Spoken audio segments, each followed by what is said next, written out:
Welcome to the AFR Saints channel, where we provide you daily content on your favorite team, the New Orleans Saints. Do us a favor and hit that subscribe button. Be sure to leave your comments below and smash that like button. Who dat? So as we inch closer to the draft, it is interesting to hear all the buzz and some of the scuttle. My feeling, as we talk about this every year, is no executive is going to tip their hand in the days leading up to the draft. So much of the draft is about gamesmanship and about you're just not going to show your cards. I mean, or if you're planning a trade, if you're planning a move, if there's a player you really like, why would you let your competitors know that? Still, there are people that do a fantastic job working the draft and working different sources, be it internally in teams or with agents or players themselves, to try to piece together certain storylines. Todd McShay on Monday posted at ESPN.com some of the buzz that he's hearing here a few days before the draft, and several of the pieces did involve the Saints. One of them is about Jameson Williams. Apparently, as McShay said, multiple executives that I spoke with think Alabama wideout Jameson Williams is the Eagles' preference at number 15. So, and he says, if not Philly, the Saints could be his floor at 16. Now remember, Jameson Williams was a guy who might well have been on everybody's short list as the top receiver taken in this draft. Until the ACL injury in the championship game. Even still, with the ACL injury, for Jameson Williams to be considered a top half of round one guy is really telling for just how good of a prospect that he is. And I would be totally cool with the Saints taking Jameson Williams at 16 or at 19, because as we've said so many times, I think he is the type of player that they need. They've got Michael Thomas inside of 15 yards. I think he's awesome.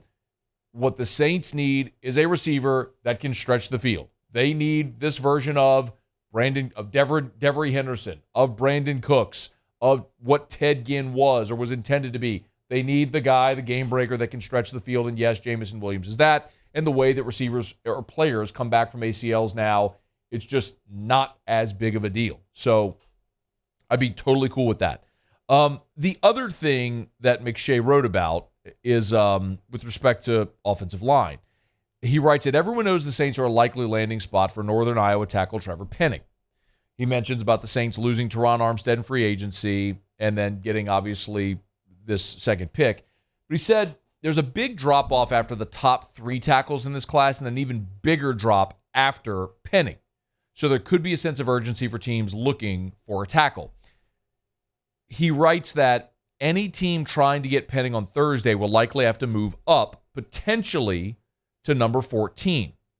And he says one of the teams eyeing Trevor Penning is the Chargers, who are currently at 17. It's a spot behind the Saints. So McShay mentions the Chargers would have to leapfrog the Saints to pick Trevor Penning if they were going to do that ahead of New Orleans at 16. I think this is where this draft gets interesting for New Orleans, because the Saints are kind of going to have a couple of options. Do you stay where you are and risk having teams leapfrog you, knowing clearly what your need is? If your need is offensive line and wide receiver, and there's a prospect at those positions on the board, and there's a team behind you like the Chargers who might be looking for that offensive tackle, and they leapfrog you to take Trevor Penning, do you do that if you're the Saints? Or do you get more aggressive in a draft where teams seemingly are looking to move back more than they're looking to move up, because you don't have this glut of can't-miss talent, air quotes, at the top of the draft?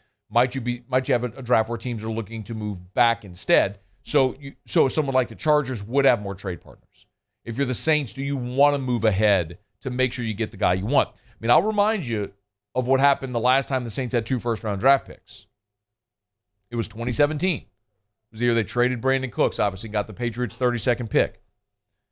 So they picked 11 and they picked 32. The Saints were sitting there at 11 and they were going to take Patrick Mahomes at 11. And what happened? The Kansas City Chiefs jumped a spot ahead of the Saints and they got their quarterback. The Saints were going to take Reuben Foster of Alabama at 32. And what happened? The San Francisco 49ers jumped back in to round number 1, and they scooped up Reuben Foster ahead of the Saints. 2 players that the Saints were planning to take as they were waiting patiently for them to fall to them and got scooped just ahead of New Orleans. Now, it worked out. You got Marshawn Lattimore at 11, and you got Ryan Ramczyk at 32. You got 2 Pro Bowl, all-pro caliber starters at premium positions, a cornerback and an offensive tackle. So it worked out. Now, would you love to have had Patrick Mahomes? Obviously, now we know with the benefit of hindsight, yes, but Reuben Foster was a bust. So I think more than anything, the Saints are going to be looking at a situation where they're going to have options at positions of need. So what are they going to do in these spots? Are you going to be patient, recognizing that you have options? I mean, I would be like, what if, hypothetically, what if Kyle Hamilton takes a tumble and he's there at 16? Do you get the best safety in the draft at 16 and then a receiver at 19 and you don't get one of the premier offensive tackles in this draft? Like, I'd be content with the Saints going into the season with James Hurst at left tackle and Ryan Ramczyk back at right tackle. Like, you rolled with that for part of last season. That could work. I'm not saying it's a long-term option, but in the meantime, it's something you could certainly do. Or do you find the next Teron Armstead in the middle of this draft if you're really comfortable or confident that you have an athletic type of prospect that might not be Evan Neal or Okwonu or Charles Cross from Mississippi State, but it's a tackle prospect from a smaller school that's athletic that you think could fit that bill? I don't know what their draft board looks like. We'll all start to learn together. And if there is a reason why my opinion on the Saints and how they draft has really been altered, it's because they've earned the benefit of the doubt. You know, for a long time, the Saints didn't deserve the benefit of the doubt with respect to the draft. They were historically a horrendous drafting team. And when the Saints brought Jeff Ireland into the fold, it really has changed. It really has changed this team and this franchise and how they've drafted and how their drafts are perceived and ranked. Like, to put some context around it, ESPN did a study to try to quantify the best drafting teams. And they looked at Pro Football Focus's approximate value, is what they call it, for each player. And so they tried to use as an indicator the player's approximate value measured against, for their career measured against where they were taken in the draft. So basically what the expectation was for this player based on where they were taken, then how their careers actually panned out.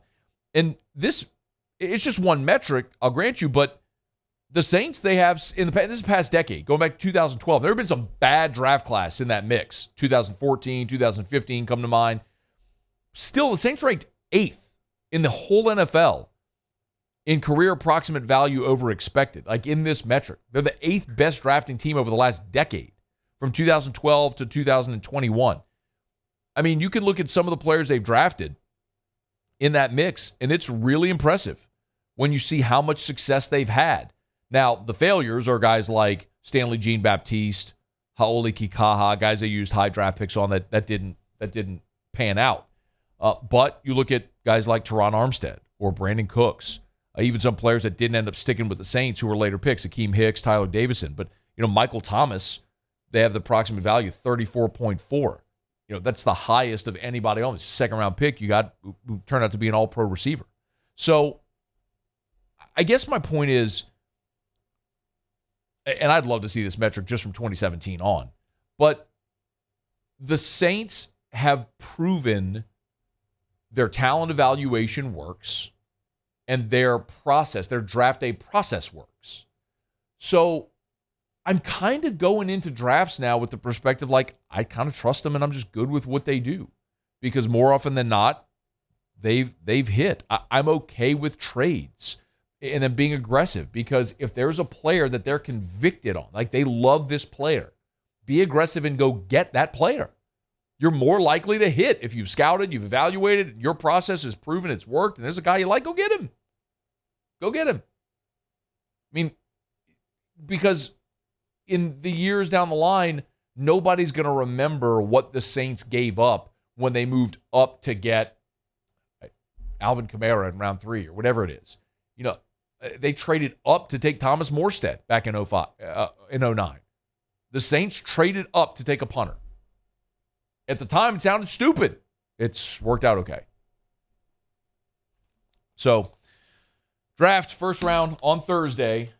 Saints are going to be right in the middle of it with 2 first-round picks at 16 and 19 with plenty of needs to fill. See how they do. Hey, thanks so much for watching. Please leave your comments. I love to interact. And be sure to hit the red subscribe button below.